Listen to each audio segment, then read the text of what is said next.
Hello everyone, if you're new to my channel, consider liking and subscribing. It will make me feel wonderful if you do that. Thanks. By the way, I also have another Naruto and Luffy fanfiction channel. If you are interested, link is in the description. Memories by Keke XP. Watch me become king of the pirates, Shanks. What if Monkey D. Luffy had a Den Mushi with him that recorded his experiences as he goes through life as a pirate and makes new friends? Huge shout out to all the warlords of this channel. You know who you are. Want to stand among legends? Join the channel membership and show your support. Adios. We must now return back to our jobs as bounty hunters, Yosaku stated. So thank you for all of your help up until this point. Though we must say goodbye. May we meet once again someplace else in the future, Johnny added. I see then. Zoro leaned over the railing of the Going Merry, Moshi sitting on the railing beside him. Take care. Hey, where's Nami? Usopp asked, looking around. Maybe she's not coming. Zoro crossed his arms and pretended to not care, but anyone could see that he cared about Nami more than he let on. Wha? Sanji glared at Luffy. Is Nami really not coming? Hey you. Luffy pointed at Sanji. That raw ham melon you were talking about wasn't there. Luffy, Nami yelled, standing with her hands on her hips and her feet planted firmly on the ground. Set sail.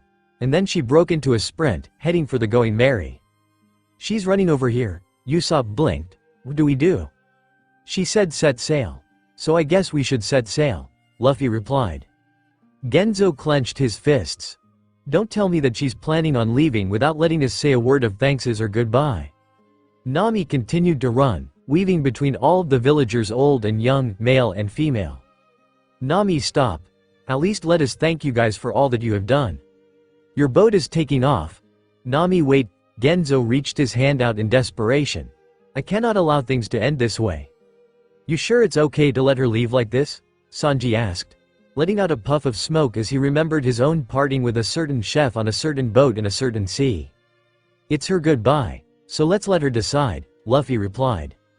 Nami suddenly jumped towards the Merry, stretching her long legs and somehow managing to hop onto the boat. The female stood in front of her new friends with no expression on her face at first before she smirked and lifted her shirt up just a little. Wallets, checkbooks, and money all came tumbling down, and Moshi couldn't help but wonder just how she had done it. Hey, my wallet is gone. Mine too, same here. Where's my money? Nami held up $1 and winked, sticking out her tongue as if she were 8 again. Take care, everyone. The villagers stared at Nami and the ship that was leaving the island for a few seconds before it finally sank in. She still hasn't changed a bit, has she? Usopp deadpanned. Is she gonna betray us again? Zoro rolled his eyes. Which? Nice job, Nami Swan. Sanji held up a thumbs up. Hey kid, Genzo bellowed, though he was standing there with a calm expression. Don't forget our promise. Luffy grinned and gave the old man a thumbs up in reply. Goodbye everyone. I'm off now. Nami waved her arms and smiled her pretty smile, glad that her village was safe and happy that in the end they all still loved her. Take care, Na-chan. Come back soon, you little brat. We'll miss you. Nami-chan. Nijiko smiled, closing her eyes and crossing her arms under her bust. That little runt. She better live, hey. Gotcha. Let's introduce the crew. Nami smiled at Moshi before she picked him up and began walking. There's me, the oh-so-cunning navigator, she winked. I'm a total cutie. She pointed the Den Mushi at Zoro, who was lazily leaning against the mast of the ship. Here's Mr. Frowns a lot. Oh Cammy, I hope I never have to wake up to that face. Zoro deadpanned. You'd think that she would be hugging and crying against me after having just helped save her village, he muttered sarcastically. I am thankful. She smiled fondly. Don't get so worked up, Zoro. Zoro only smirked in reply. TCH. Here's Long Nose, she pointed Moshi at Usopp, who was just walking out of the boys' room. Long Nose, PFF'd. Actually I'm Captain Usopp. He stuck his nose into the air and crossed his arms over his chest proudly. I've got a whole fleet of men under me, and I'm known as a brave warrior of the sea, and… Moving on. Nami turned and walked away from him. Hey, Usopp's sweat dropped. Here's Sanji-kun. Nami walked into the small kitchen and smiled at Sanji, who danced in delight at her presence. though his face was shadowed by his blonde hair. He's an amazing cook. He makes the best dishes. Nami Swan, Sanji twirled around. I'm going to make a delicious drink just for you. Thank you. Nami giggled before leaving the small kitchen and leaving Sanji to think about the many ways he would woe his precious Nami Swan. And finally, we have the future Pirate King himself. Nami's wide smile turned soft as she watched Luffy sit on his special place, which was on the Going Merry's head. The rubber man turned and smiled widely at Moshi, holding up 2 fingers. She. I'm on my way to becoming Pirate King, Shanks. Gotcha. Nay, I'm really happy. Luffy smiled at Moshi, the wind blowing his jet-black locks around wildly. The two were perched on Mary's head, enjoying the beautiful view of the sun setting in the sky, its orange-red color contrasting beautifully against the deep, dark blue abyss that was the sea. I'm really going on an adventure. Luffy stated, pulling his knees up to his chest. I'm really on my way to becoming Pirate King. Moshi smiled happily, bobbing his little head in happiness. His body was no longer the pale white it used to be, it was shining a little, as if it was slowly turning into a silverish color. I've already gathered plenty of strong crewmates. Luffy continued. Zoro, my first mate. He's really strong. He's great with swords, though he's no fun at times. And who knows? He might even defeat that one guy, Mihawk, one day. Luffy closed his eyes and continued to smile. There's Nami. She's my navigator. And she's probably better than you. Ben Beckman. Luffy stuck his tongue out at the camcorder and laughed. She's really smart, and a really good person. But she likes to steal my wallet a lot. Oh well, she. Luffy opened his eyes once more and smiled fondly. Usopp is so much fun to be around. He says really funny things, and I can't believe he's related to you, Usopp. Your noses look nothing alike. Luffy yawned loudly, stretching his long arms and feet. There's our cook, Sanji, who prefers to keep his face hidden from the camcorder. He's shy around the camera. But he's an amazing cook. You've got to try his food one day. Hey. Luffy put his hand onto his hat and shook his head. This is my crew. These people. They are my nakama. We've already begun our journey, here in the East Blue, and we're on our way to the Grand Line. Just you wait, Shanks. Ace. Minna. I'm gonna be Pirate King soon. She. Gotcha. Another price increase? Nami huffed. Don't you think that it's getting a bit expensive? Caw. The messenger bird crowed in reply. Nami out some belly into his little red bag and took the newspaper from the bird. Raise the price again and I won't be buying your papers anymore. What are you getting so riled up about? Usopp asked, sitting cross-legged on the deck as he worked on something. It's just a newspaper. Daily expenses add up, don't you know? She shrugged. I thought you were done with saving up money? Don't be stupid. Nami stuck her tongue out at him. From now on I'm going to be saving up money for no one but me. There's no way I'm gonna be a broke pirate. Okay. Usopp sighed. I'm in the middle of developing my secret Tabasco star. He pointed at what he was working on, which was some red liquid sloshing around in a clear glass. So keep away. He held up a bottle of the red stuff. Any enemy who gets this in their eye will be rendered completely helpful. Ow. Usopp cried out in pain when Luffy suddenly fell onto the bottle, causing it to squirt into Usopp's eye. Come on, Sanji. Luffy sat up and pouted, completely oblivious to Usopp's screams of pain. Can't I have at least one? Not a chance. These are Nami's beloved orange trees. I won't allow anyone to lay even a single finger on them, Sanji replied, crossing his arms over his chest, his eyes still covered by his blonde hair. Oh well. Led happily. I'm in a good mood so I'll drop it then. Nami Swan, rest assured my defense powered by love is infallible, Sanji continued, his eyes turning to his hearts as he continued to twirl and dance around. Thanks, Sanji. Nami replied, opening up the newspaper as Usopp continued to writhe in pain.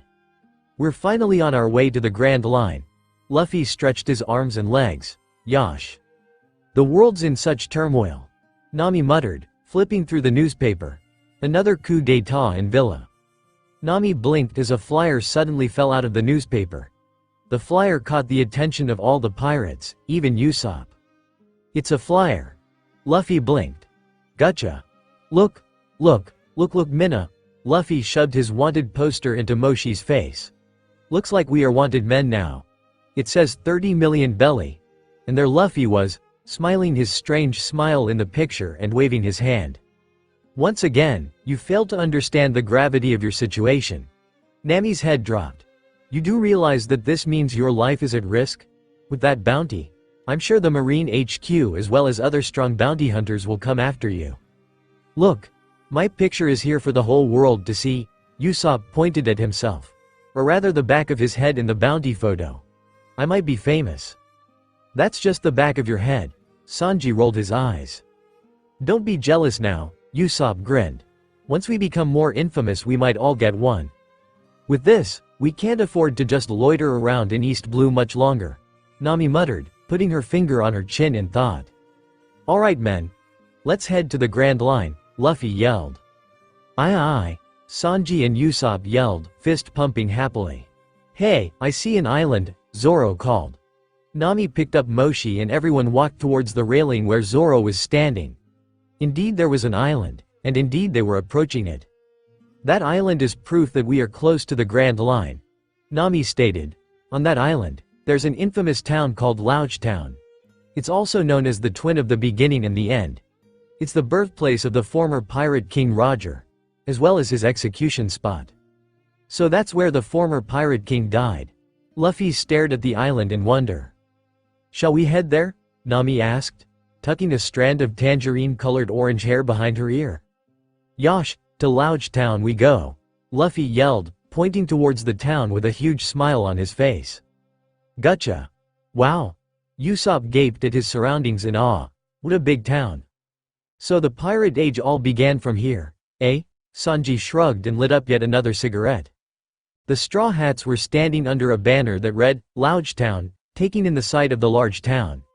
People were walking around, smiling and laughing.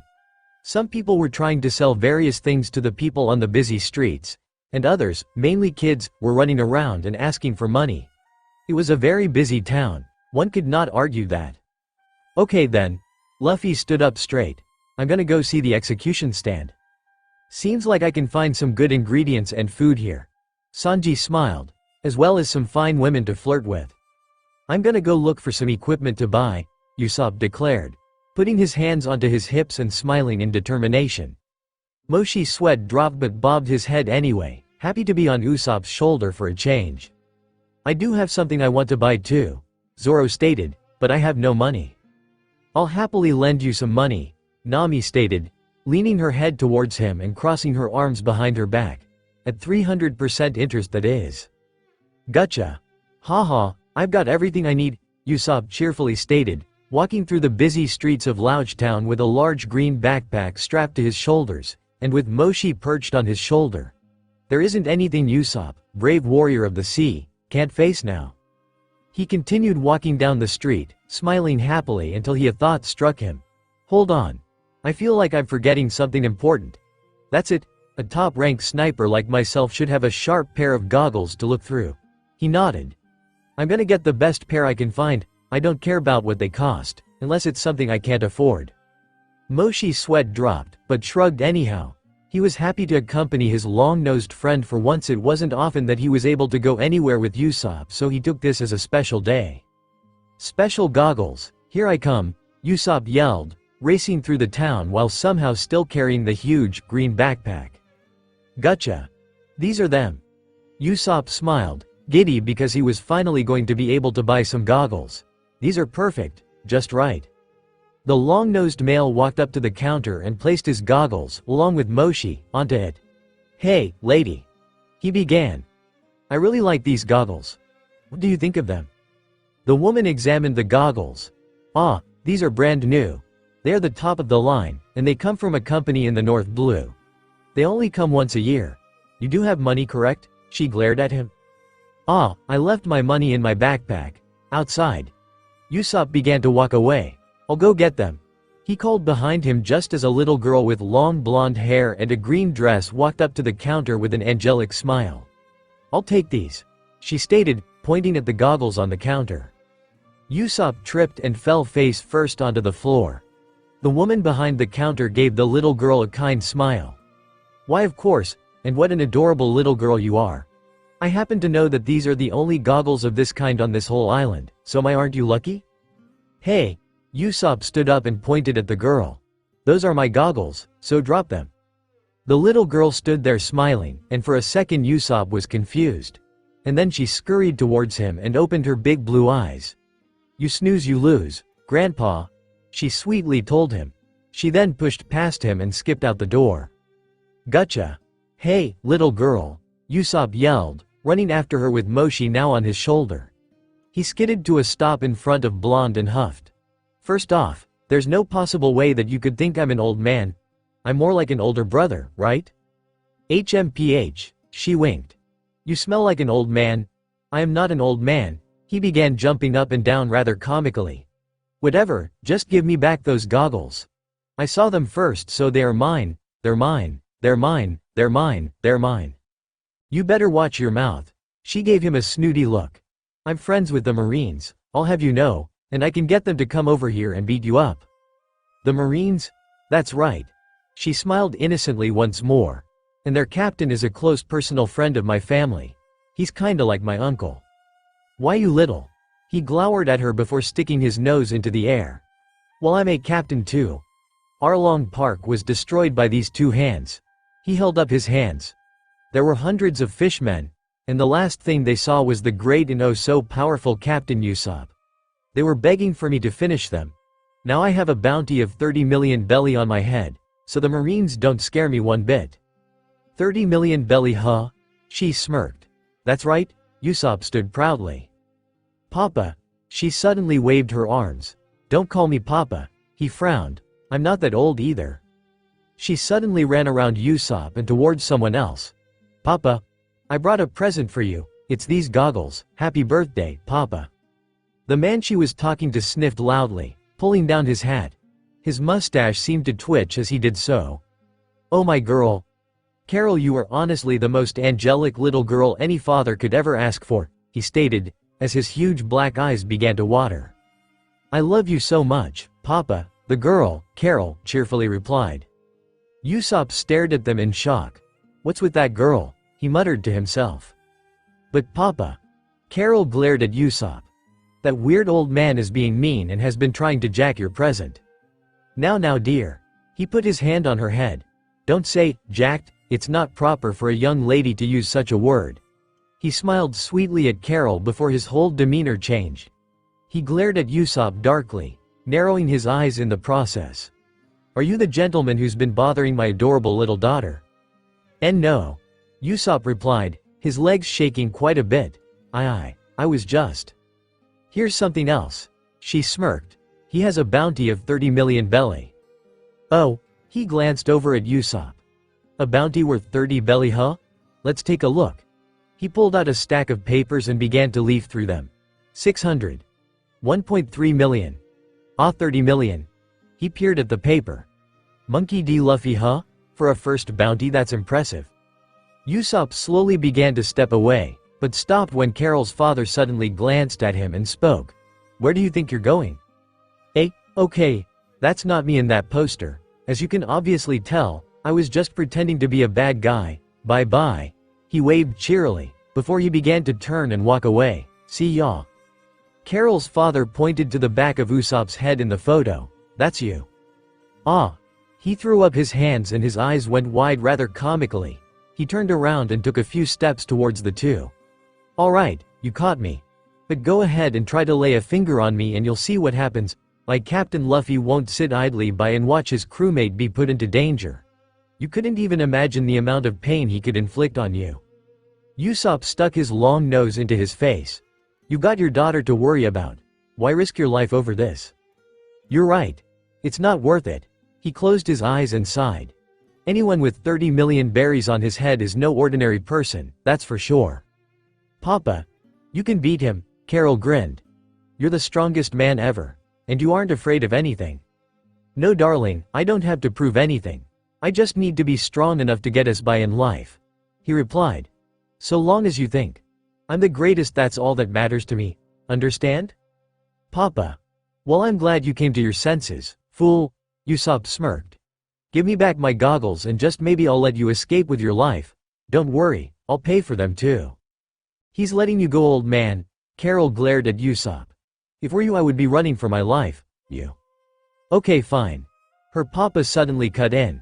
If that's how you want it, then we will settle this dispute like gentlemen. Gentlemen, He tossed a gun towards Usopp. Oh, a duel? Usopp held up the gun and nodded. Alright, I think I can handle that. If you win, the goggles are yours. He took off his shawl, only to reveal that he had many pistols strapped all around his stomach and chest area. What? Usopp gawked. 3, 6, 9. 30 pistols, that's the same number of pistols as Daddy the Father. Yeah. Daddy the Father nodded. That's me, gotcha. Good luck, long nose. Is the duel even worth watching? We all know what's gonna happen. A crowd had gathered to watch the duel. It wasn't often that anyone took on Daddy the Father, and anyone who did ended up a bloody mess. Mushi was sitting on the ground, watching Usopp as he stood back to back against Daddy the Father. Mushi was cheering for Usopp, of course, bobbing his little head and wiggling his little white silver body. Seconds later, he felt himself being picked up and was surprised to see Nami standing there with a look of complete exasperation. This idiot, she muttered. Usopp, just what the hell are you doing? Nami. Usopp glanced over at her. Why the hell are you facing Daddy the Father in a duel? Are you nuts? You're not helping, Usopp yelled back. You never have anything nice to say. You get one shot. Carol suddenly spoke. Are you ready? Both men nodded. 1. Carol yelled and they stepped away from each other. Though Usopp was shaking, it was obvious that he was nervous. 2, 3, 4, 5. 6. They continued to take steps away from each other, Daddy looking nonchalant and Usopp shaking with absolute fear. 7. Carol continued. 8. Usopp turned around and threw something onto the ground, which caused a lot of smoke to appear. Usopp turned and tried to run, but was stopped when Daddy suddenly fired at him. Usopp dropped his gun and stood still, shaking way more than what's thought to be humanly possible. The sniper dropped to the ground as Carol rushed towards her father.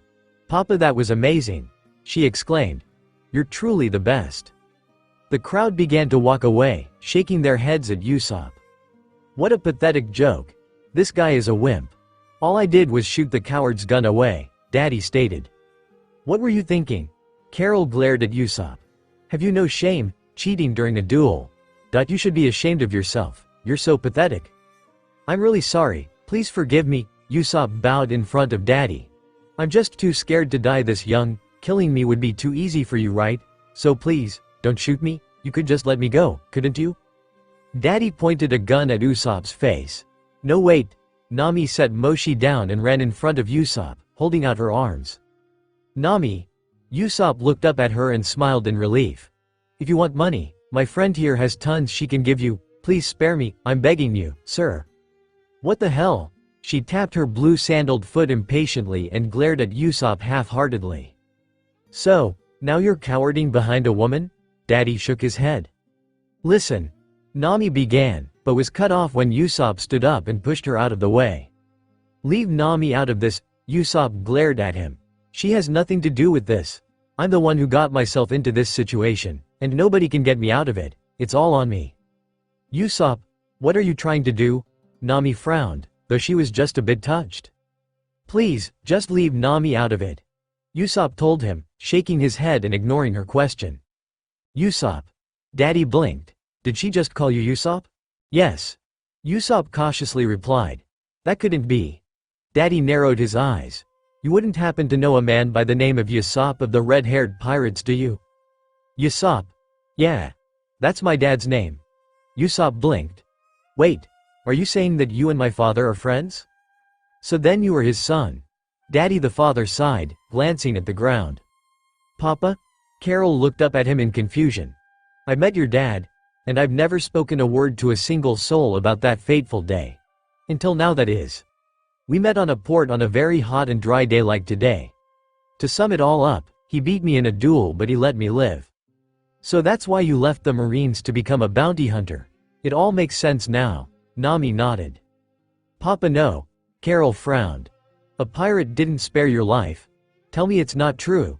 Tell me you killed him, right? Usopp. Wow. Nami stared at him. Your father is amazing.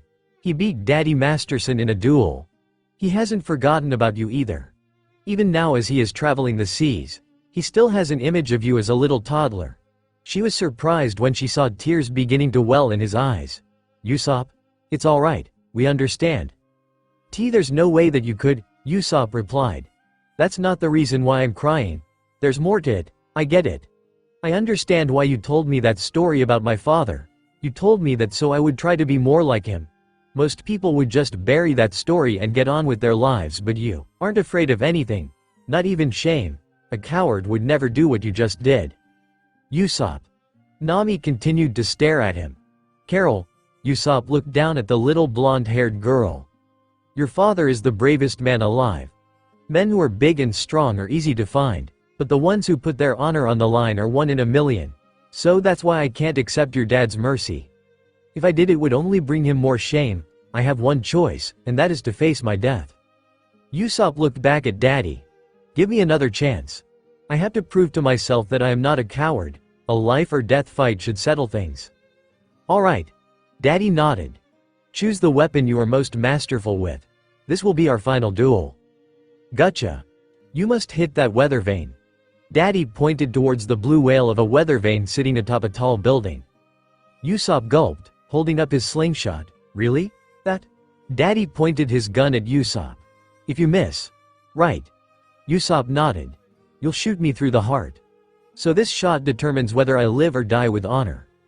Usopp sighed, putting on his goggles and stretched his slingshot, aiming for the weather vane. There's no way that he can shoot that far with a slingshot, Carol whispered. Usopp paid her no mind and continued to aim. To Usopp the world seemed to go in slow motion. Carol had her hands over her eyes. Moshi was watching with wide eyes from his place on Nami's shoulder. Nami was ready to fight if necessary. And Daddy Masterson kept his gaze on Usopp, his gun still pointed at the long-nosed male.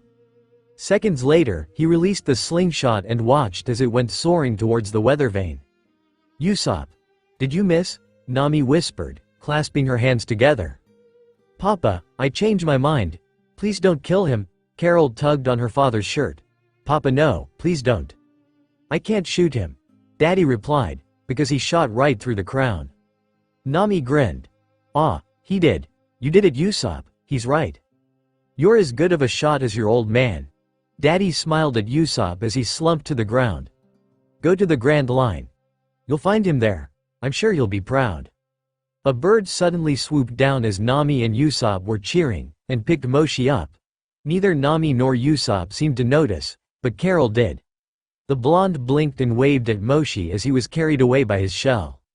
Moshi squirmed and wiggled, but nothing he did caught the attention of Nami or Usopp, and so he flew away. Gotcha. Moshi could feel himself falling. The damn bird had ran into a wall, and now he was falling and falling at a fast rate, and there was nothing he could do about it. The snail wanted to cry, he didn't want to die just yet. His adventures with the Straw Hat Pirates was just beginning, and he wanted to see the Grand Line just as badly as his friends. Memories of their journey so far played in his head. He remembered how Luffy had found him in the forest and had tried to eat him, but a friend of Luffy's had stopped him from doing so. Some kid with freckles and black how became friends. He remembered how he used to fear Zoro's very presence, but now he was used to Zoro's threatening aura and even cuddled against the brave swordsman when he felt lonely.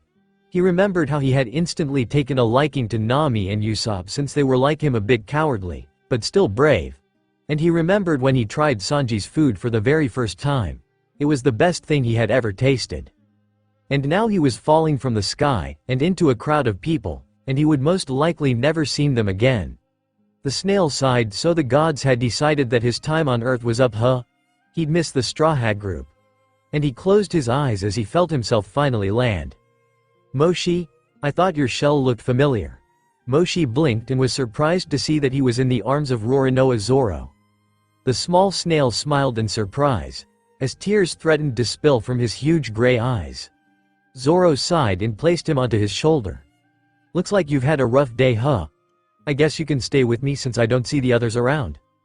Seems like that monster ain't with you today. It's because of you that our boss is in prison. Zoro and Moshi turned and stared as two tall, unattractive men towered over a woman with short, dark, blue hair. "If you still haven't learned your lesson, then I shall gladly be your opponent," the woman replied, glaring up at them. "Did I just hear that correctly?" One of the men chuckled. "A little miss like yourself is gonna be our opponent? When you die," the other man began, holding up his fists, "tell that monster friend of yours that our dream of going to the Grand Line was broken because of him."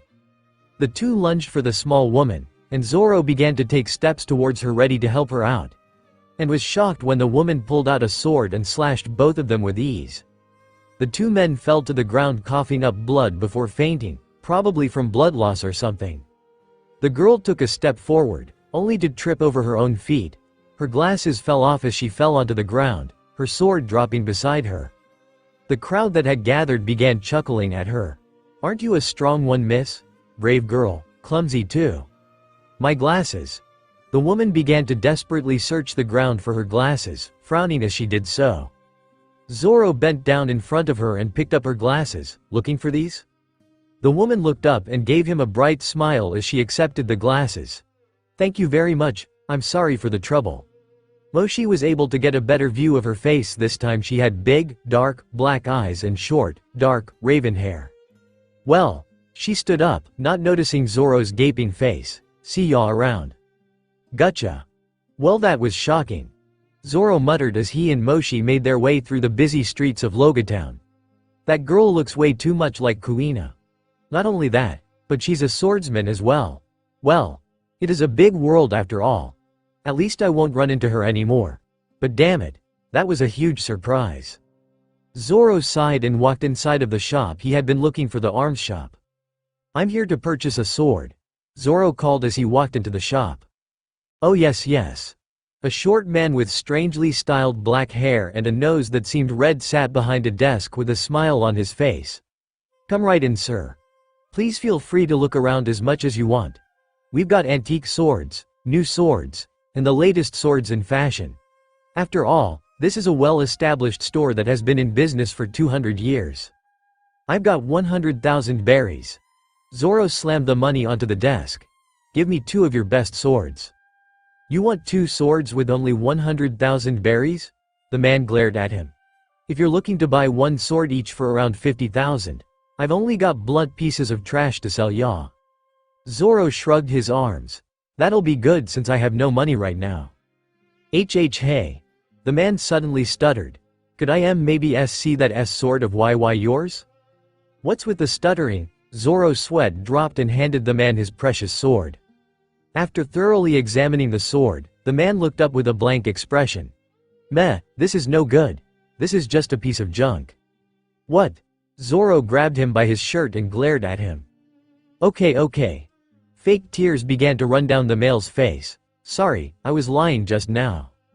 "Alright, I know you're broke, so let me propose something," the man began, still holding on to Zoro's swords. "This sword you've got here certainly ain't no junk, but it's no masterpiece either.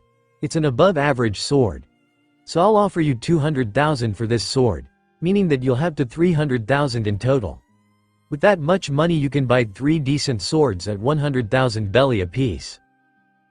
Zoro blinked. "What are you talking about?" "No, then how about for 500,000? The man huffed. "Okay, fine. You leave me with no choice. I'll buy it for 650,000. "Listen, pal," Zoro began. "This sword isn't something for sale, so—" "No way." He was cut off when a woman with short raven hair pushed past him and leaned over the desk. This sword, could it be?" The woman grabbed the sword and smiled in delight. She lifted her glasses to take a better look at it. "This is Wado Ichimonji, right?" "Wado?" Zoro blinked, staring at the girl and then back at the sword and then at the girl once more. "Honestly didn't think I'd see her again. Such a beautiful edge," she continued, oblivious to Zoro's glare. "Why yes."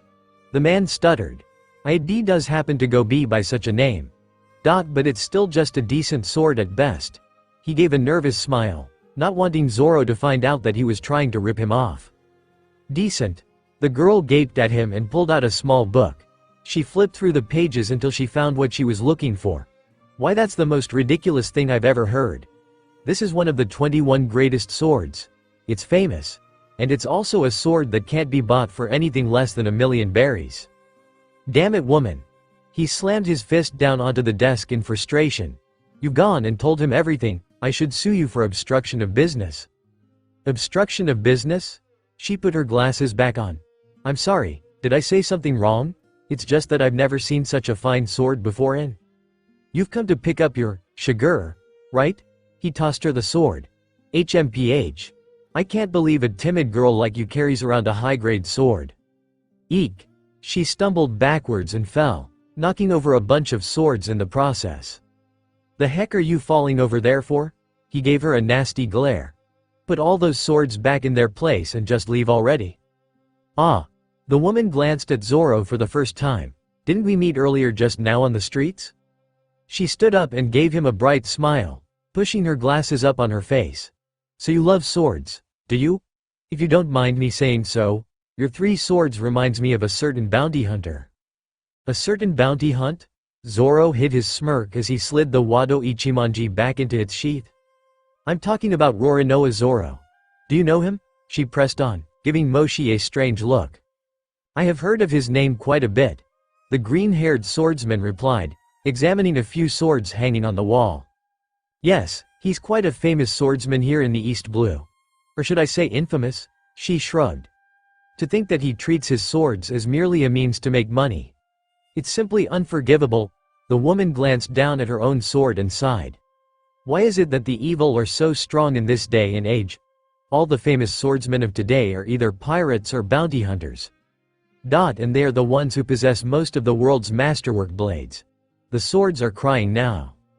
Well, perhaps they have their own circumstances. No, Zoro shrugged.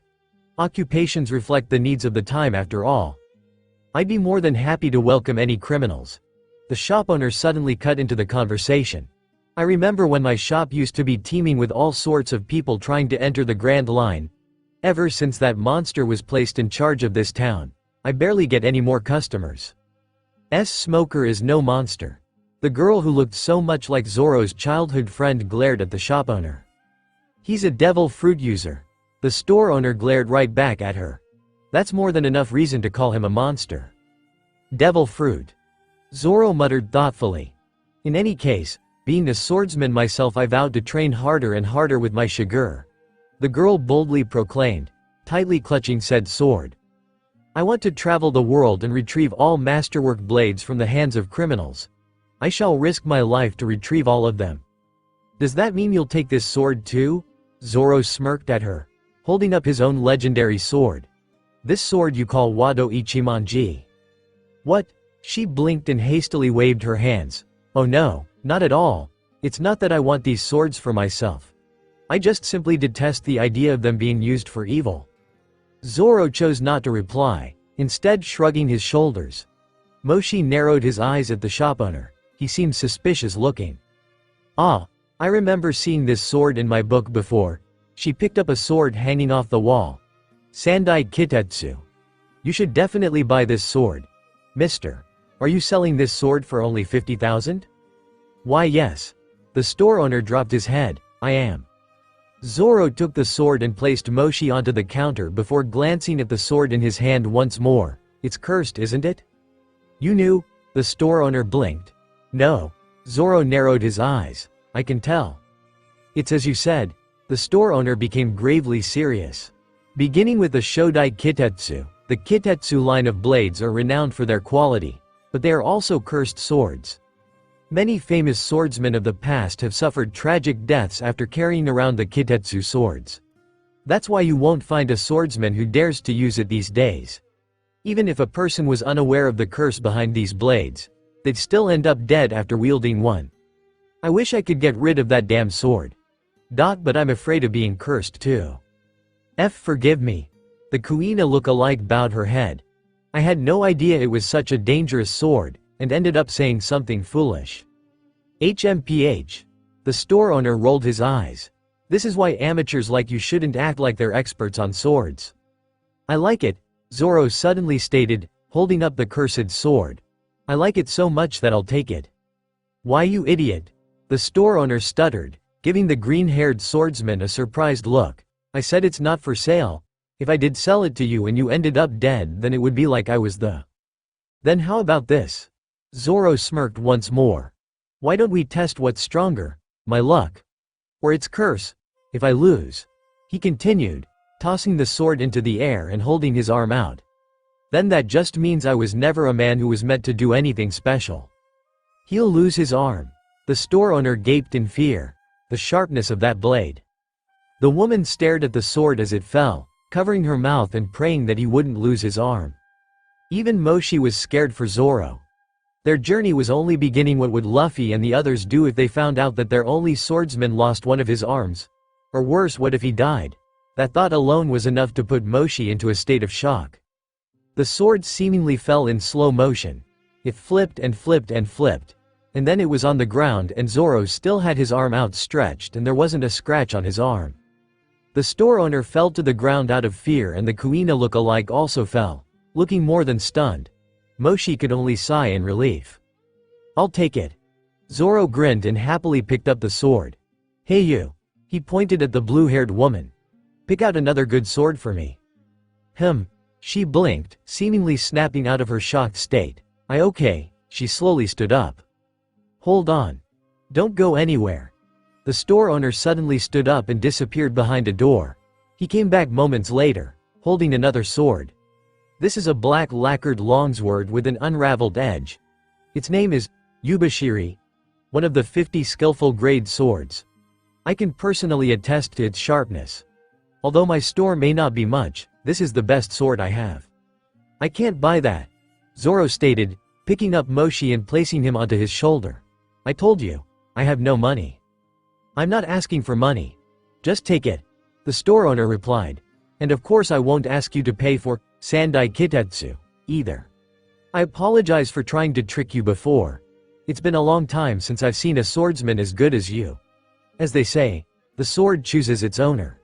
So I shall also believe in your good luck and pray. Gotcha. Ah. It sure does feel nice walking around with 3 swords again. Zoro muttered, walking through the busy streets of Louchtown once more.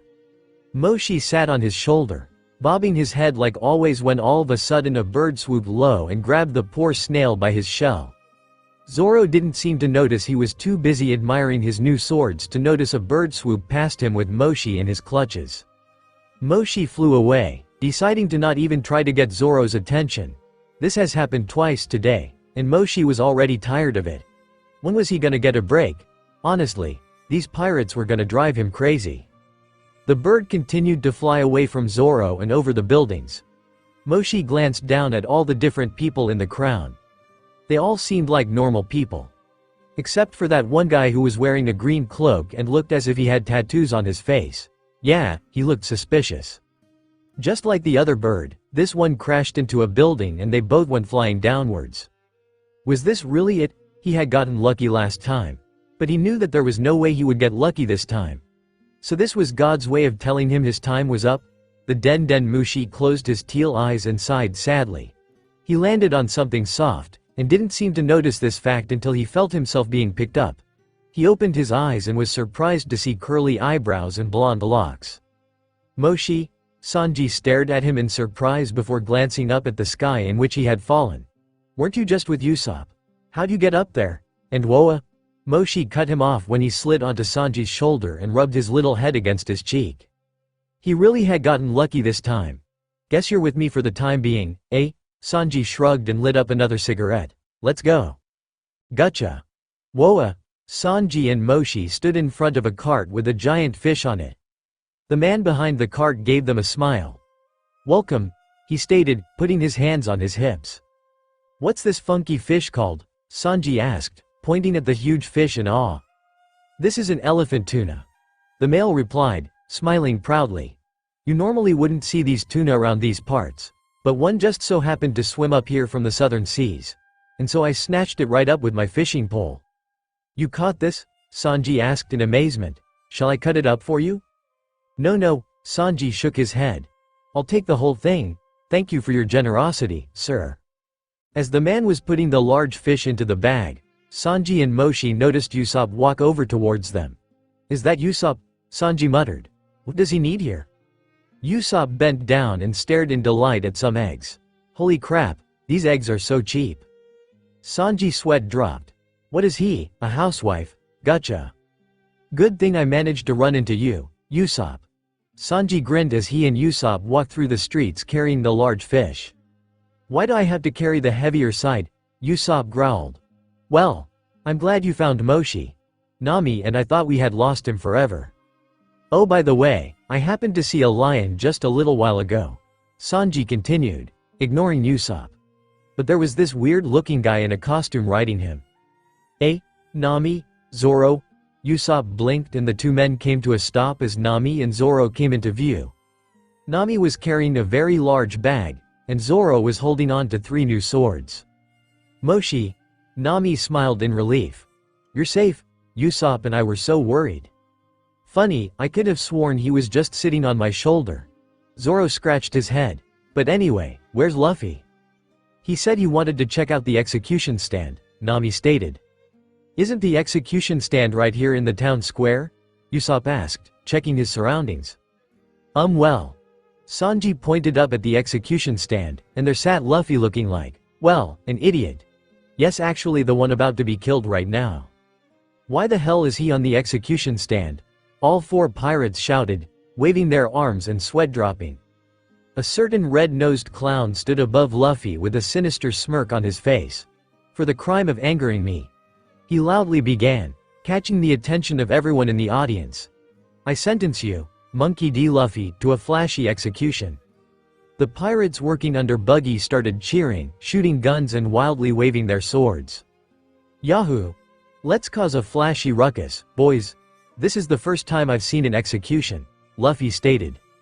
You're the one being executed here, Buggy yelled, surprised at just how idiotic the rubber male was. What? Luffy cried, staring at him with big eyes. Are you kidding me?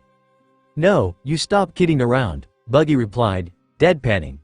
Anyhow, your flashy execution shall now be carried out for the whole world to see. Any last words? Luffy pouted before taking a deep breath. He narrowed his eyes at the people staring up at him and then he spoke. I'm the man who's gonna become the Pirate King. Is that all you have to say, Rubber Boy? Buggy lifted up his sword. Wait. Luffy looked down at the astounded audience. Zoro, Sanji, help me out here.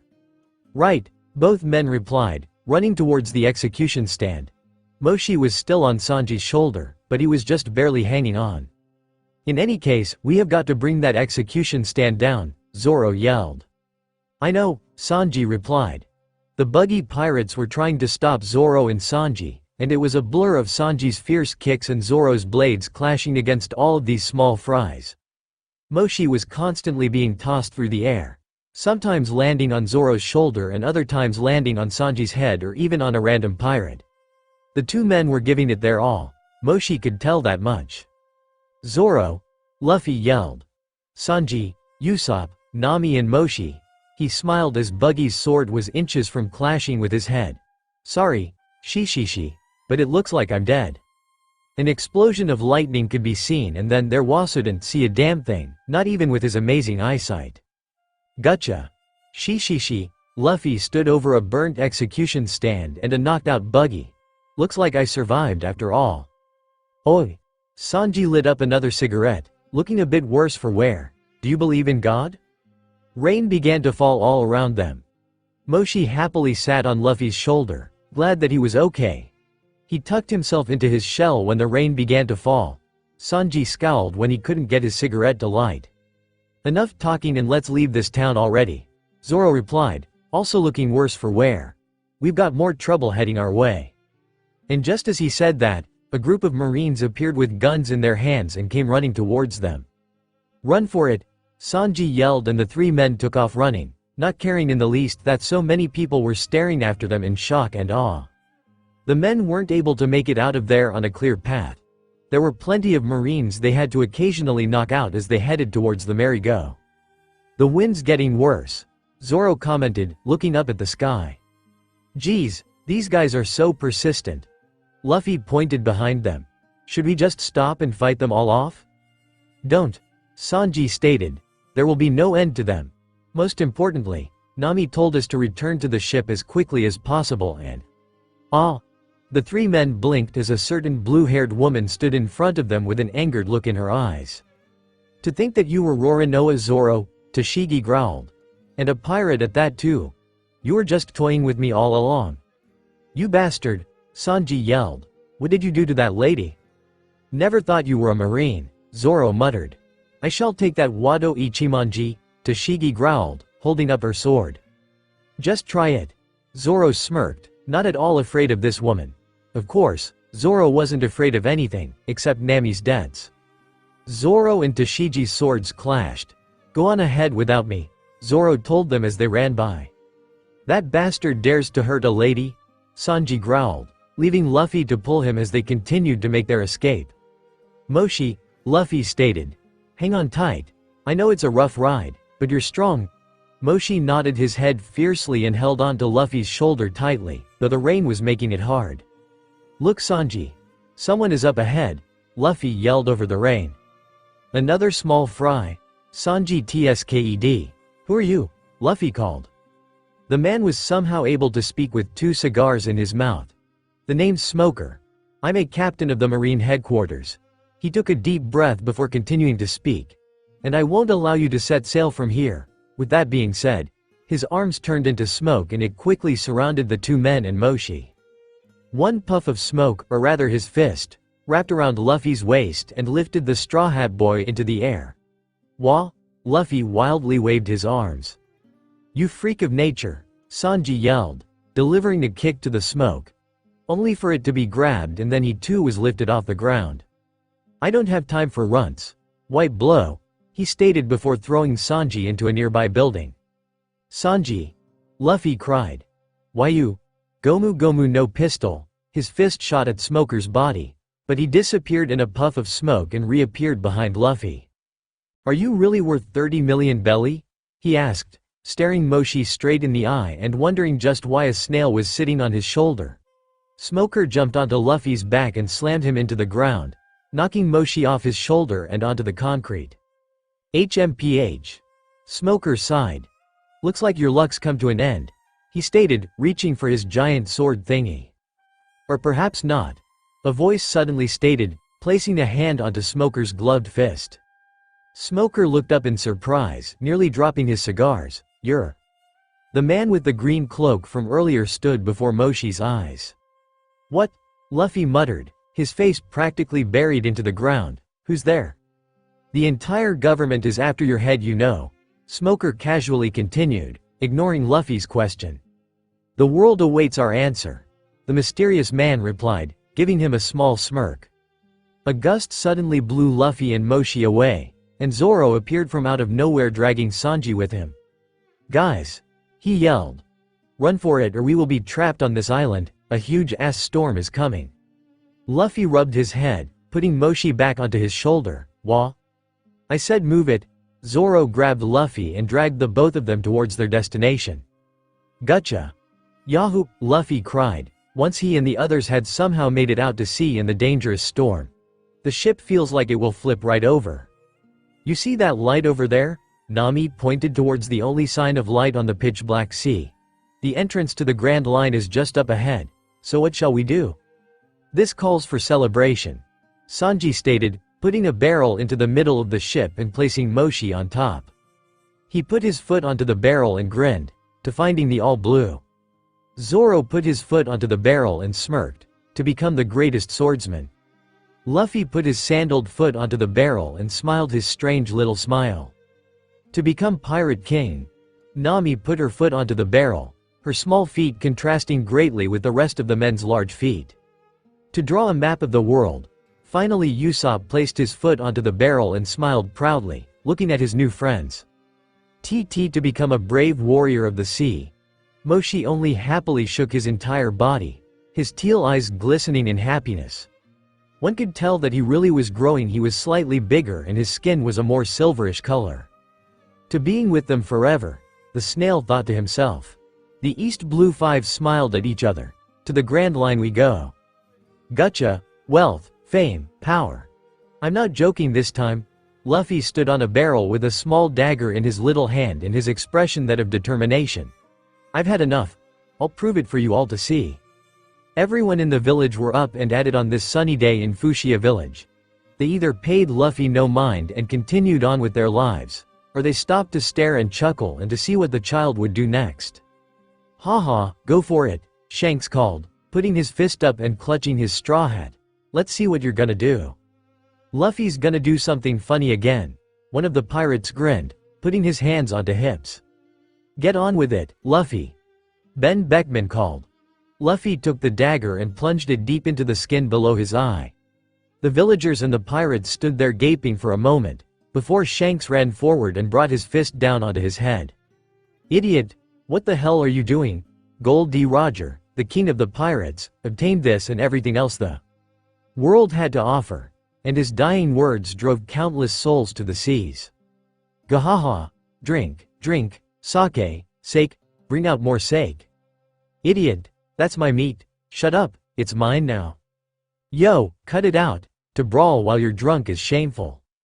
"Ah." Luffy smiled, sitting on a stool in a certain bar around a certain group of merry pirates. He had a bandage under his eye, and while it would heal it would also leave behind a scar. It didn't hurt one bit. "Liar," Shanks pointed an accusing finger at him. "Don't do anything so stupid again." "I'm not afraid of pain at all."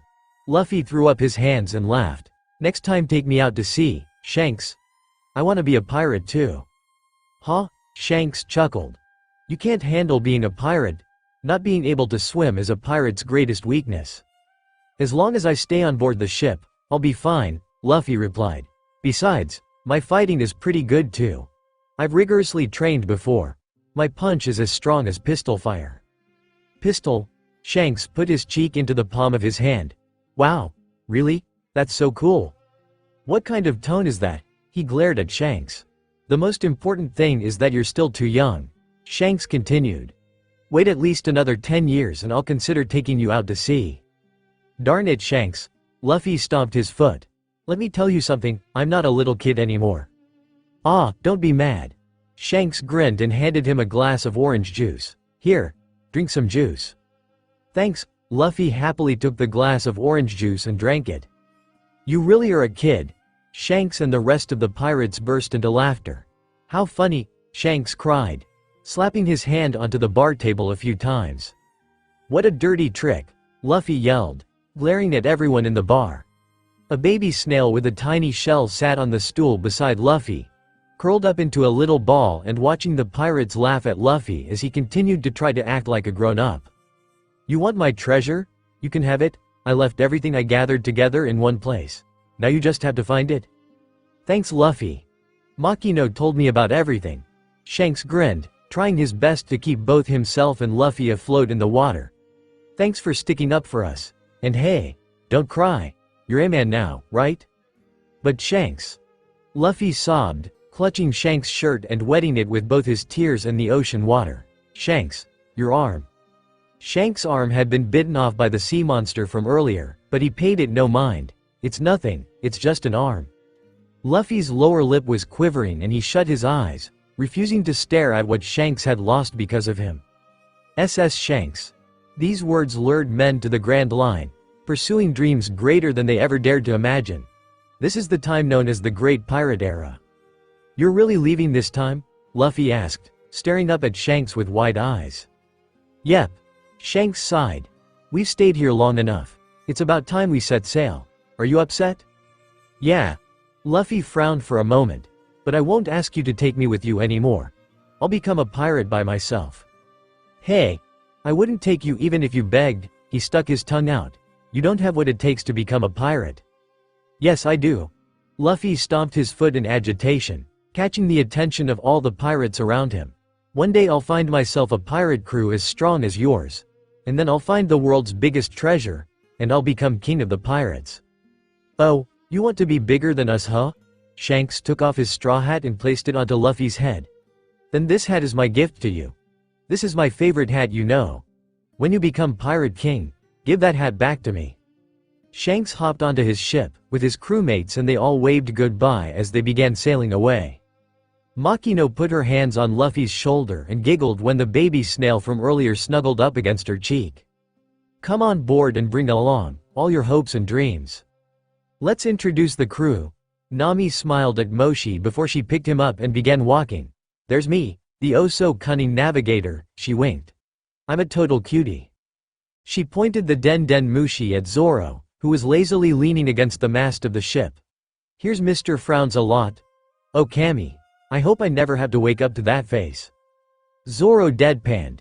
"You'd think that she would be hugging and crying against me after having just helped save her village," he muttered sarcastically. "I am thankful." She smiled fondly. "Don't get so worked up, Zoro."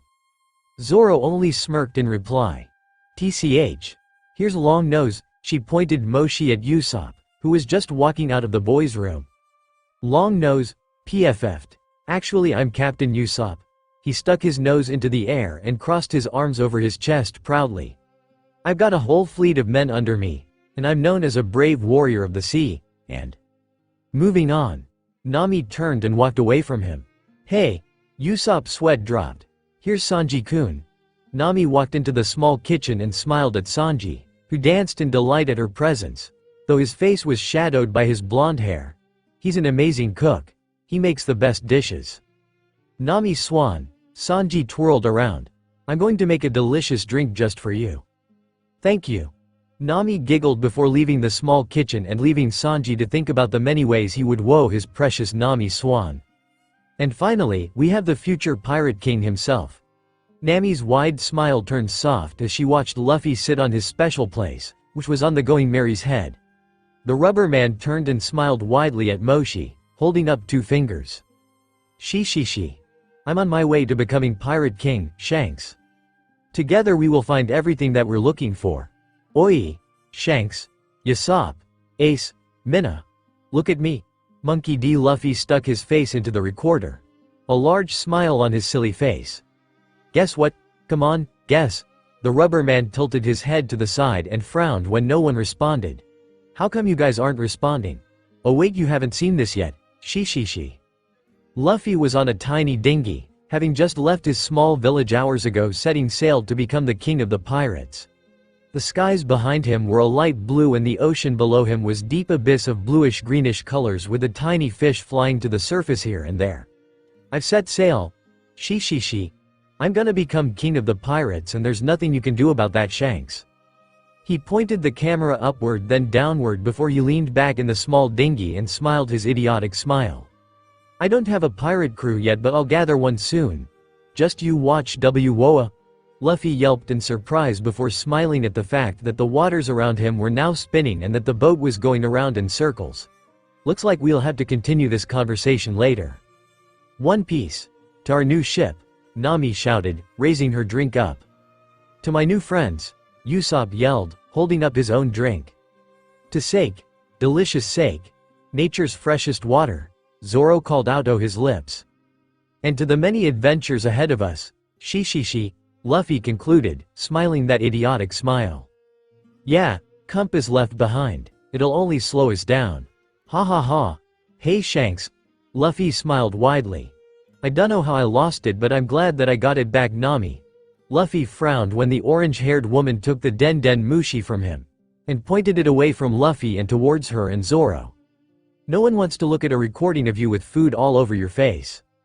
The three were, once again, sitting in a small booth inside a small cafe-like restaurant.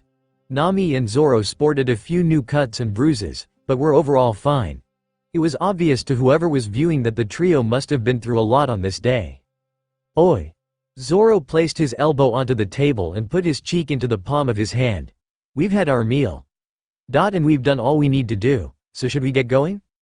"Nay, you're right, Zoro." Luffy stretched before leaning back in his seat. "Wait." Zoro frowned deeply. "I just need 1 more cup of sake, or 5. You're gonna die from alcohol poisoning one day," Nami stated, rolling her eyes but smiling nonetheless. "Stupid." "Who are you calling stupid?" Zoro glared at her and Nami, in return, stuck out her tongue at him. "The stupidest one at this table, of course." "That would be this one," Zoro replied, pulling at Luffy's rubber cheeks. "But even I have to admit that he's a genius when it comes to battles." "Your heart will be your guide, raise the sails and take the helm." "So you're really heading out to sea, Usopp-san?" Kaya asked. "Yeah, of course, I'm gonna become a brave warrior of the sea, Kaya, it's my dream, Usopp replied, leaning against his large bag. And when I come back I can tell you all about all the adventures I have been on and all the challenges that I've faced. The blonde-haired beauty laughed behind her hand. Okay, Usopp-san. Anyway. Usopp smiled at the Den Den Mushi. This is goodbye to that camcorder and to you guys. Thanks again for helping me save my village, Luffy. Maybe one day we'll meet on the dangerous seas. The hell are you going on about? Zoro asked, crossing his arms. Hurry up and get on board. Yeah, come on, Usopp. Nami leaned against the railing beside Luffy. We don't have all day. You're our nakama now, right? Luffy more so stated than asked. And come on, the Den Den Mushi is about to shut off. Usopp stared up at the trio. Nami was giving him a closed-eyed smile, and Zoro was standing there with his arms crossed over his chest and with a hint of a smirk on his face. And finally there was Luffy, who was giving him the biggest and most idiotic grin he had ever seen. These were the people who had helped him save his village. They were the people who stepped in and fought to the best of their ability in order to protect what he cherished the most. They were the people who were offering to help him fulfill his dream of becoming a brave warrior of the sea. They were his new nakama. The long-nosed male laughed a little, before he jumped onto the ship with a grin of his own. Does this mean I get to be captain? No way, Luffy frowned childishly. I'm the captain. But I'm brave Captain Usopp. Nope. I'm the king of the pirates, Monkey D. Luffy. That legendary place that the end of the map reveals. Look. Look. Look Minna. Luffy shoved his wanted poster into Moshi's face. Looks like we are wanted men now. It says 30 million belly. And there Luffy was, smiling his strange smile in the picture and waving his hand. Once again, you failed to understand the gravity of your situation. Nami's head dropped. You do realize that this means your life is at risk? With that bounty, I'm sure the Marine HQ as well as other strong bounty hunters will come after you. Look, my picture is here for the whole world to see, Usopp pointed at himself. Or rather the back of his head in the bounty photo. I might be famous. That's just the back of your head. Sanji rolled his eyes. Don't be jealous now, Usopp grinned. Once we become more infamous we might all get one. With this, we can't afford to just loiter around in East Blue much longer, Nami muttered, putting her finger on her chin in thought. Alright men. Let's head to the Grand Line, Luffy yelled. Aye aye, Sanji and Usopp yelled, fist pumping happily. It's only legendary, till someone proves it real. I've got 2 members of my crew now, isn't that awesome, Minna? Luffy grinned and pointed the camcorder upwards. There was the Jolly Roger for Captain Buggy blowing harshly in the wind. We stole this small boat from some guy named Buggy. He says that you and him used to butt heads as enemies, Shanks, she. You guys sure are boneheads. Nami commented, crossing her arms. She was seated on a small boat beside them and her treasure bags were seated close to her, with her weapon in her hand, as if she were afraid that the two would steal the bags the first chance they got. Luffy ignored her comment and brought his hat up to the Den Den Mushi. Nami fixed my hat for me. Luffy waved the hat happily. See? She's nice even if she can be scary sometimes. Oi Luffy. Zoro yawned. You're too loud, I'm trying to sleep. I think you've had more than enough sleep, Nami deadpanned. Through all the troubled time. Let's go, Sanji said, standing in front of Luffy with a small smile on his face. Just like that? Luffy tilted his head to the side. What about goodbyes? It's fine. Sanji replied. There's no need. Oi Sanji. Chef Zeph called, making the curly-eyebrowed cook freeze. Don't catch a cold, he said, a small smile on his face. Sanji's eyes began to well with tears, his emotional barrier breaking. He turned around to face the man who took care of him for so long, owner Zeph. Sanji got onto his hands and knees and bowed. I'm eternally grateful to you, for taking care of me for so damn long. I shall never forget, for the rest of my life. The debt I owe to you for saving my life. All around Sanji the cooks were bursting into tears at Sanji's declaration. Damn you Sanji, you bastard, we're gonna miss you. You're making us cry, damn it, damn idiots. Zeph muttered. A few tears making their way down his own cheeks. Real men should say their goodbyes in silence. Let's meet again one day, Sanji cried. You good-for-nothing bastards. Alright, Luffy shouted. Let's set sail, through the heartache. And through the pain. Wait, everyone, Nami suddenly appeared from behind, panting lightly. Nami, Nijiko muttered, staring at her little sister. Guys, don't worry about it. Put down those weapons. Nami began walking towards the group. Please, just wait a little more, huh? I'll try my best again. Nami smiled widely. I promise I'll raise enough money once again. It should be easier this time. So please, I ask that you— Nami was cut off when Genzo suddenly stepped forward and hugged her. That's enough, Nami. You know that doing such a thing would be futile. You've carried all of our hopes on your shoulders for a long time. Genzo whispered. You fought for a long time. I know that working with them must have been worse than being stabbed by 1,000 knives. You have fought well, but now, you can leave this village. What? Nami's eyes were starting to water, but she kept the tears in. She wasn't done fighting yet. B-. Nami. Nijiko cut her off. You're smart, and you've got what it takes to live. And you have a dream to fulfill.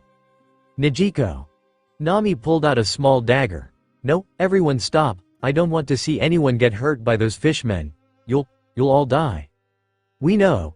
Genzo replied. Now move out of the way, Nami. Let's go, everyone. Everyone marched past Nami with anger evident in their eyes. They were marching to their deaths, but it didn't matter. They were going to die for Nami. Nami. Nijiko whispered as she marched past. Live, okay. And then they were gone. Nami sunk to her knees, clutching her arm. The female was SHT, the tattoo of the Arlong pirates on her arm. Arlong. She shakily whispered. The Den Mushi crawled away from Luffy and towards Nami.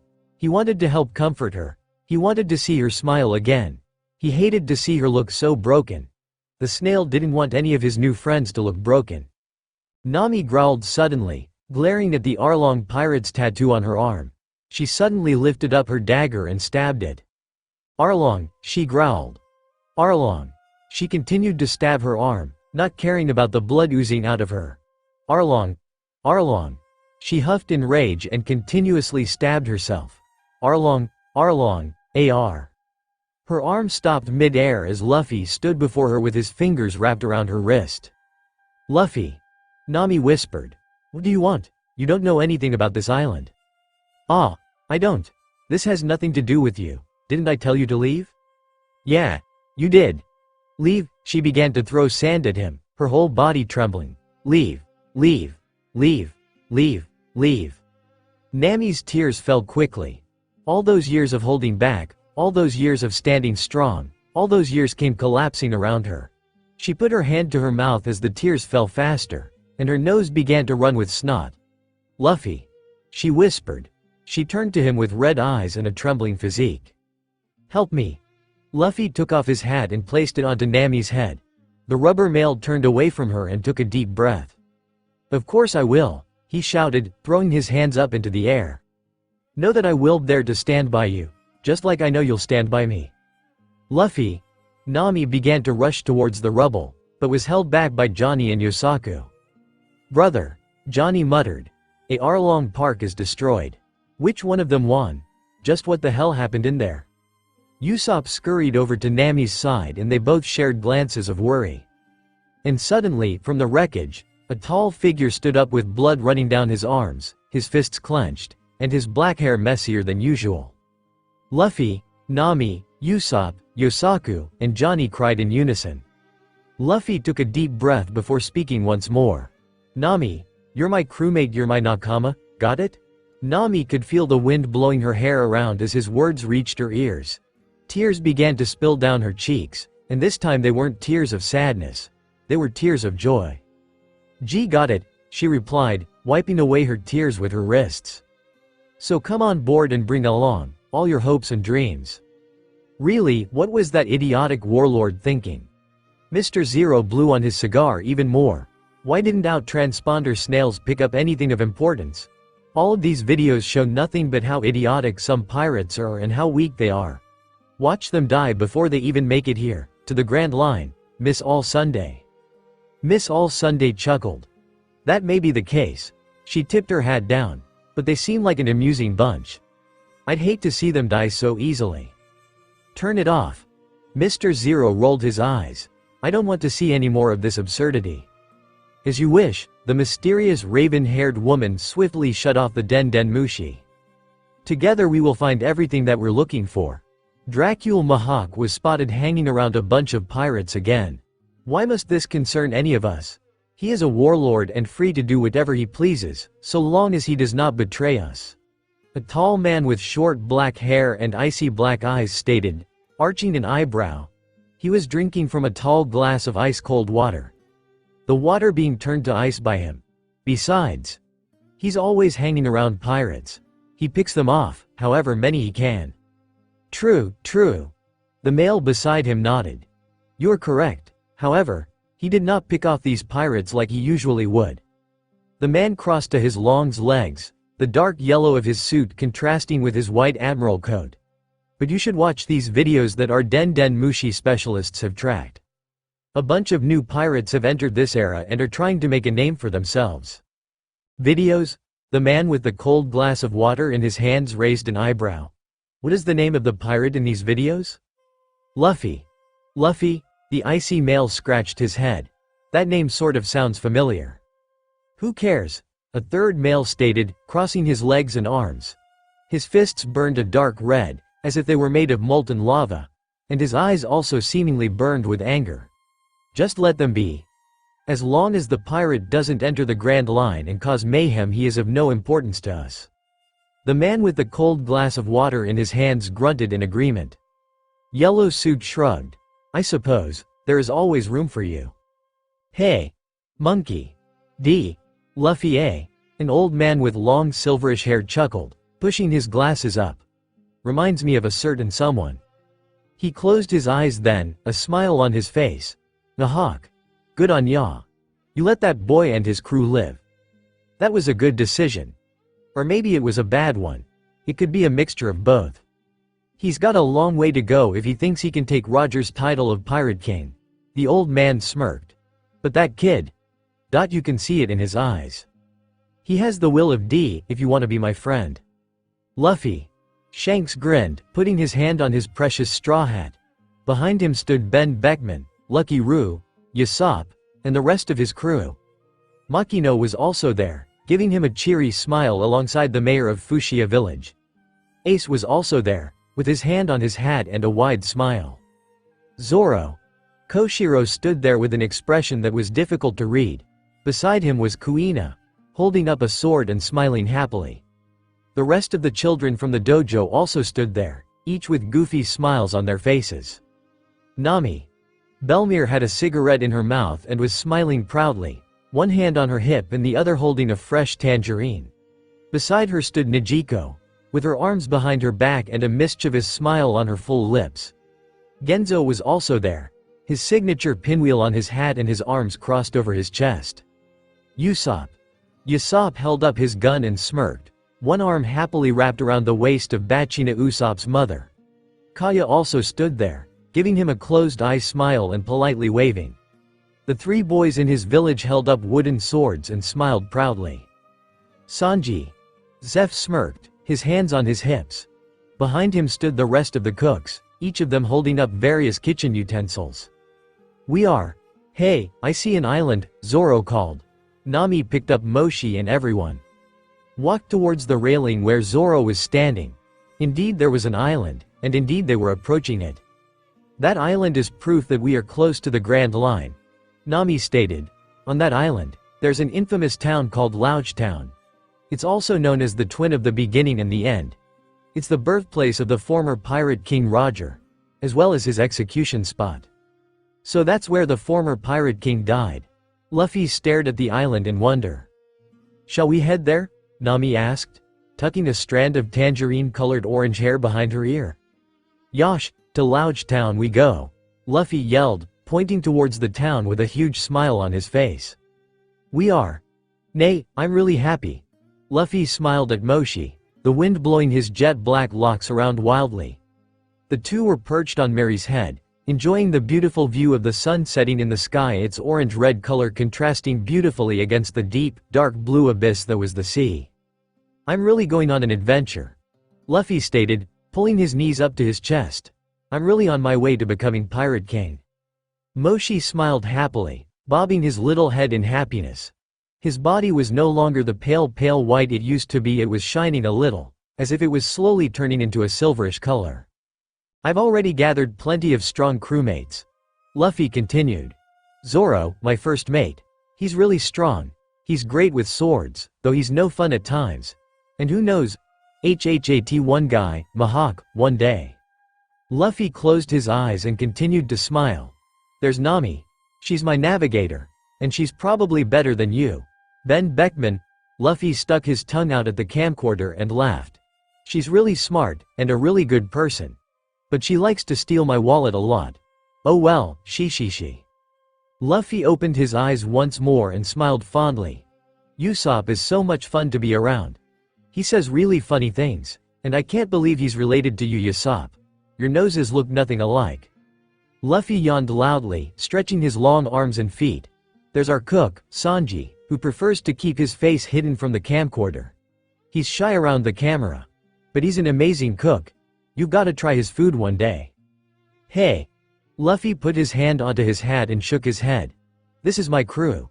These people. They are my nakama. We've already begun our journey, here in the East Blue, and we're on our way to the Grand Line. Just you wait, Shanks. Ace. Minna. I'm gonna be Pirate King soon, she.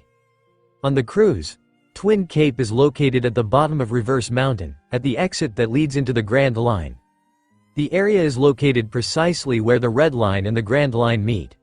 From here, sailors can choose one of the 7 routes of the Grand Line by waiting for the log pose to set on the desired one. Everyone, I'm here to say goodbye. I cannot go with you. Thank you for everything. I want to go adventuring with you some more, but I can't, because I love my country. That's why I can't. I will stay here, but if we ever meet again, will you call me a friend once more? I'm sorry. I wanted to bring everyone just a little farther, but I was happy. You always treated me well. Thank you. I was always so happy because of you. Just existing isn't a crime. Where is his will to live? It's gone, just as his strength and mind. Drop it. Stop asking nosy questions. You're a questionable character yourself. You cannot defy a god. We are. Sanji put his foot onto the barrel. To find the all blue, Zoro put his foot onto the barrel and smirked. To become the greatest swordsman, Luffy put his sandaled foot onto the barrel and smiled his strange little smile. To become Pirate King, Nami put her foot onto the barrel, her small feet contrasting greatly with the rest of the men's large feet. To draw a map of the world, finally Usopp placed his foot onto the barrel and smiled proudly, looking at his new friends. To become a brave warrior of the sea, Moshi only happily shook his entire body, his teal eyes glistening in happiness. One could tell that he really was growing. He was slightly bigger and his skin was a more silverish color. To being with them forever, the snail thought to himself. The East Blue Five smiled at each other. To the Grand Line we go. Nami, this is bad. Luffy shouted from his position on Mary's head. He was hanging upside down with his hands behind his back and staring forward, not at all worried about the roaring sea below him. The light just went out, and that was our guiding light too. Well, it is only a lighthouse, Nami replied, standing beside the railing in her large blue raincoat with Moshi on her shoulder and a map in her hands. It can go out from time to time. Besides, it's for times like these you have a navigator, you know? So don't worry. I know the basic direction at least. Wow. Luffy poked his head up and smiled at her, the hair poking out from under his hat dripping wet from the rain. You're amazing. More importantly, could you please get off from there? No, Luffy pouted. This is my spot. When did I ever say I wanted your spot? Nami yelled, her teeth becoming fang-like in a comical way. But her face grew serious at her next words. But this is rather troubling. At this rate, it will be exactly as the rumors say. Gotcha. The entrance to the Grand Line is a mountain. Nami placed the map onto the table and glanced at each of her crewmates. Everyone was seated in the kitchen, drinking orange juice from tall glasses. Moshi was seated on the table, close to Usopp, and was drinking something Sanji had given him out of a small bowl. He looked up at her words. A mountain? Usopp's jaw dropped. No way. I had a hard time believing it myself when I looked at the map. Nami calmly stated. But look, she pointed towards the map and everyone leaned in to take a look. The light of guidance was directly pointing at Reverse Mountain located right here on the red line. Does that mean we have to crash through the mountain? Zoro asked, glancing down at his swords. That would be good practice. Usopp looked as if he were about to have a heart attack. Zoro, I wonder if you've been drinking too much today. No, there's a waterway, Nami replied, sighing softly. A waterway? That's crazy. Usopp blinked. Even if that waterway really is there, there's no way a shop could climb up a mountain. Whatever Nami says is right, Sanji stated, lighting up yet another cigarette. Isn't that the map you stole from Buggy? How dependable could it be? Zoro asked, scratching his head. Are we really gonna climb up a mountain on this ship? Luffy asked, already getting excited. That sounds cool, so it's a magic mountain, right? In the first place, why do we even have to enter through the entrance? Couldn't we just head directly south and still enter? Zoro crossed his arms and yawned. No, we can't. Luffy pointed a finger at Zoro and pouted. That's exactly right, Luffy. Nami stated, and there's a perfectly good explanation for that. It's because it's so much cooler to go into the entrance, Luffy proclaimed, looking more serious than ever. That's not the reason. Nami punched him in the back of his head. Guys, the storm suddenly stopped, Usopp stated, standing up to look outside the circle-shaped window inside the kitchen. What? Nami blinked in confusion. That can't be. That storm should have led us directly to the entrance. Nami stood up and went outside, followed by Zoro, Sanji, Luffy with Moshi, and Usopp. Nami stared at her surroundings in shock and gasped. Oh no. We've entered a calm belt. The navigator looked at her friends and frowned. This isn't the time to be standing around. Grab some oars and start rowing as fast as you can. She grabbed Moshi and climbed up the steps hurriedly. We have to return back to the storm immediately. As you wish, Nami Swan, Sanji grinned and gave her a thumbs up. What are you getting so worked up about? Luffy scratched his head. And you know this is a sail ship, not a rowboat, right? Why would we even want to go back into that storm? Usopp shuddered. Just shut it and do as I say, Nami yelled, her teeth once again becoming fanged out in a comical way. Gotcha. I told you guys to start rowing right away, Nami muttered, tightly clutching the mast of the ship. This place. It's a den for sea kings. And right now, we're on top of one of them. Indeed they were. The Straw Hat crew were surrounded by a dozen or so sea kings, and all the men had shocked expressions on their faces. Usopp looked as if he had passed out, and they were currently sitting on the nose of a giant, blue sea king. Alright. Zoro stood up with a large, brown oar in his hands.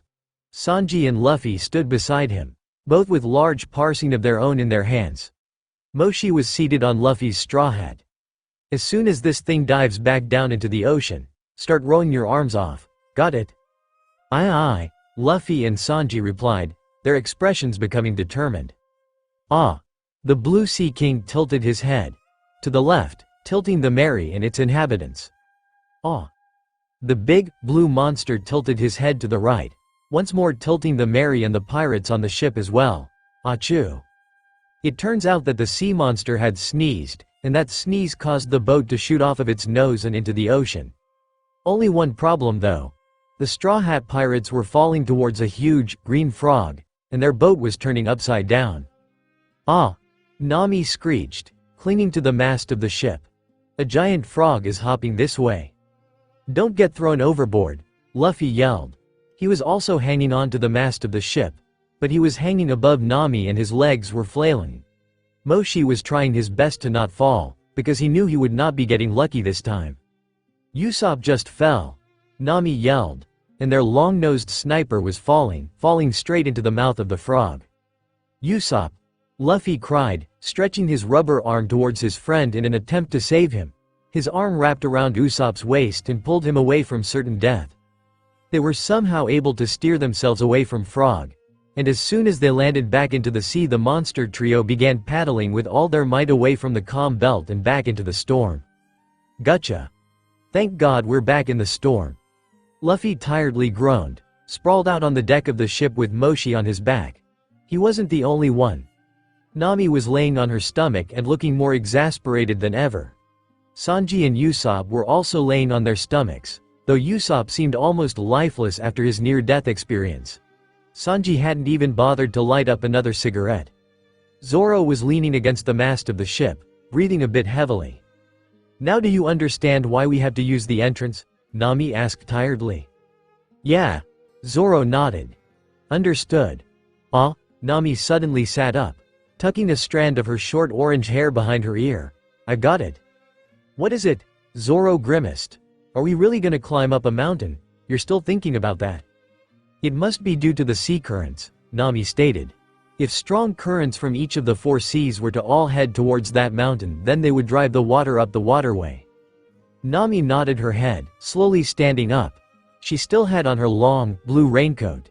"And at the very top, the currents will merge and come out to the Grand Line. Since we're already riding the currents, all we have to worry about is properly steering. Reverse Mountain is a winter island, so the currents that hit its edge will travel down to the bottom of the sea. So if we fail to enter the waterway, we'll crash and get dragged down to the bottom of the sea. Got it?"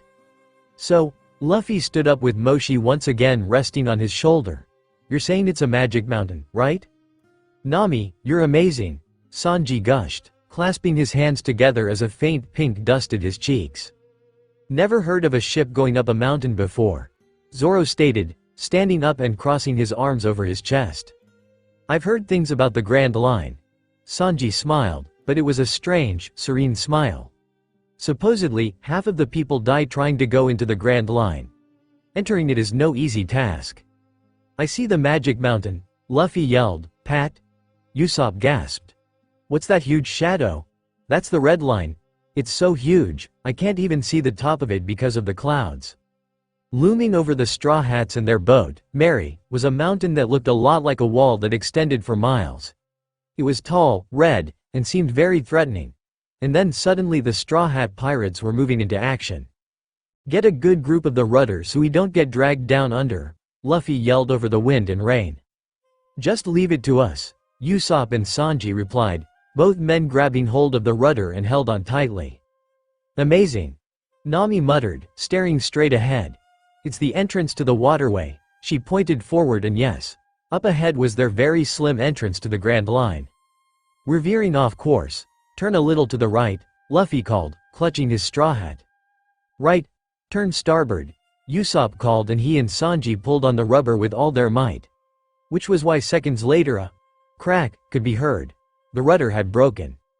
The Straw Hats stared in shock for a moment, before Nami came to her senses and facepalmed. "We're gonna crash," she muttered dryly. Luffy raced past Nami, handing her Moshi as he rushed past. "Gomu Gomu no." He hopped off the railing, expanding his body. "Balloon." He pressed himself against the wall of the entrance, his body becoming a gigantic balloon. The Mary bounced off his body, and they were saved from crashing into the mountain. They were going up Reverse Mountain. Luffy made his way back to the ship, and everyone looked forward in joy. "We did it!" Luffy exclaimed, throwing his hands into the air and smiling broadly. Nami threw off her raincoat, revealing her blue shirt with spaghetti straps, and her usual yellow skirt. Sanji wasn't even smoking his usual cigarette, he too was throwing his hands up in glee. Zoro stood beside Nami with a small smirk on his face, and Usopp was hanging on to the mast of the ship. "Woohoo! We've reached the top!" Nami cried. Indeed they were now out of the storm, and were at the very top of the mountain. Moshi couldn't believe his eyes. "Now all we have to do is go down," Luffy grinned. "Whoa!" As soon as he said that, the ship began to go down the tall mountain, easily riding the current. "I can see the Grand Line up ahead." "Gotcha." "Boo, eh?" Zoro blinked, looking around himself. "Did you guys hear something just now?" "Who cares?" Luffy asked, hanging on to the head of the Mary. "I wouldn't be surprised if that was just noise from the wind," Nami replied, smiling brightly. She placed a hand onto Moshi's head and giggled. "The terrain here is quite odd after all." "Boo! What is that?" Usopp muttered, putting one of his goggles on and staring at the approaching sea. "Nami," Sanji suddenly called, "there's a mountain up ahead." "A mountain?" Nami blinked. "That can't be. Once we pass the Twin Capes up ahead, we should reach the open sea." "Boo! TTT, that's no mountain," Usopp cried. It's a whale, Luffy yelled in surprise, and yes, appearing in front of the Straw Hats was a giant, dark blue, whale with bruises running over its head. Moshi thought Momoa was gigantic, but this whale was something else. What do we do? Zoro yelled, should we fight him? Are you kidding? Usopp replied. How the heck are we supposed to fight something that big? We're too close to see anything, Sanji called. It looks just like a giant wall. Where are its eyes? Ah, that's right, Nami nodded. Maybe the whale just hasn't noticed us yet? Well, if we don't do anything soon, we are gonna crash, Zoro yelled, before pointing forward. Look, there's an open space up left, turn port side. But the rudder is broken. Usopp deadpanned. Well, we've gotta do something. Zoro ran towards Usopp. Come on, I'll help too. That's it, I've got a plan. Luffy suddenly shouted. Luffy raced past Nami and into one of the rooms on the Mary. Meanwhile, Usopp, Sanji, and Zoro worked to somehow get the rudder to work. It's no use, Usopp cried. The rudder won't budge. And suddenly a loud "Foosh" could be heard, and Usopp, Nami, Zoro, Sanji, and Moshi stared in shock. A cannon had just been fired, most likely Luffy's doing. The cannon? The four screeched, each of them sharing glances of comical exasperation. The ship crashed into the whale, knocking the head of the Mary off. Nami had to duck in order to avoid being hit. Oh God, she whispered, clutching her heart. I almost died. My special seat, Luffy cried after having made his way onto the deck of the ship. And then suddenly the whale's eye was on the Straw Hat group and their ship. Boo! The whale opened its mouth and screamed, and its scream shook the sea around it. Era! My ears, Sanji cried, nearly letting go of the large oar he was holding on to. Just row, Usopp replied. As fast as you can. We have got to get away from this thing, now. Luffy stood behind Nami with his fists clenched, and the navigator gave him a weary glance. Luffy. How dare you? He began, putting his hand onto his shoulder. Destroy. He pulled his arm back and shot it forward with anger. My special seat, Luffy's fist connected with the whale's large eye. That idiot. The rest of his crew cried, all of them nearly falling over in shock. Gotcha. It sees us, Nami yelled, pointing towards the eye that looked down on the ship. The eye that wasn't bruised because of Luffy. Come at me, you bastard, Luffy yelled, getting into a fighting stance. Just shut the hell up already. Zoro and Usopp cried in unison, both men delivering a kick to Luffy's head. The whale suddenly opened its large mouth, and the current dragged the Straw Hats into the mouth of the whale. Ah! Nami screamed. Luffy, the Straw Hat boy, had fallen off the ship, and his crewmates were trying their best to get him back. Luffy, Zoro yelled, reaching his hand out. Grab on, but it was too late. The whale had already shut his mouth, leaving a pirate crew without its captain. Gotcha.